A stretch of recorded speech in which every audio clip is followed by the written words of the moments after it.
Henry's mom, Matilda, had never failed to greet them with a sing-songy voice, full of brightness and cheer. Vlad loved it, but the sound of her voice made Henry's eye twitch.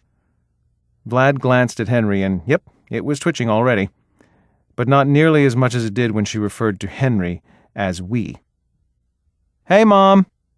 Henry brushed past her, toward the smell of sugary treats. He was only gone a moment, just long enough for Vlad to exchange smiles with Matilda. When he returned, he handed Vlad a cookie. Matilda eyed Henry suspiciously. "And where have we been all day, young man?" Henry's eye twitched again. He lifted one shoulder in a half-hearted shrug. "You know, out and about." At first, she didn't look as though she believed her son was capable of innocence, but then she dried her hands on her apron and smiled warmly. "Well, you boys had better wash up for dinner." Vlad shot Henry a look, but he was already offering up the usual excuse. "Vlad already ate, Mom." In protest, Vlad's stomach rumbled. Safely tucked inside Vlad's backpack were 2 bags of blood.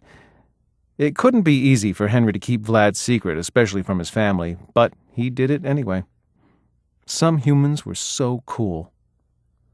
Matilda turned back to the kitchen and called over her shoulder, "Honestly, Vladimir, I'm not that terrible a cook. You don't have to eat before you come over."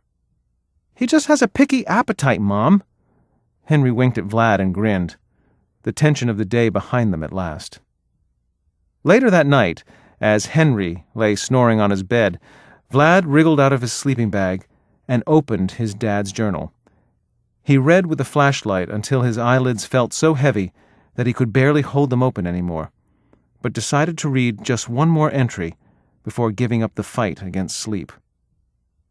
September 6. I've just returned from Stokerton, where I found a faded letter nailed to the door of Melina's long-empty apartment.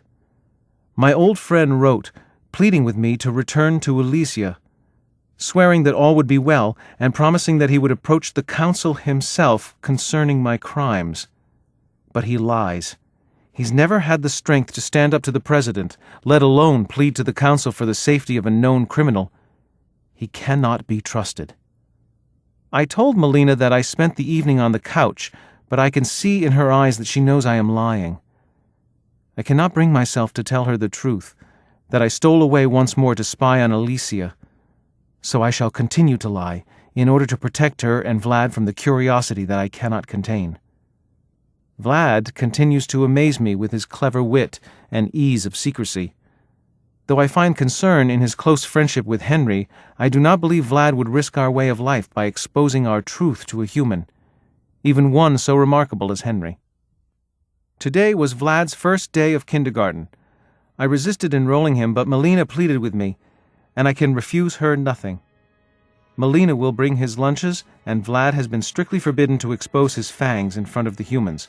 But how long our restrictions will hold, I dare not guess.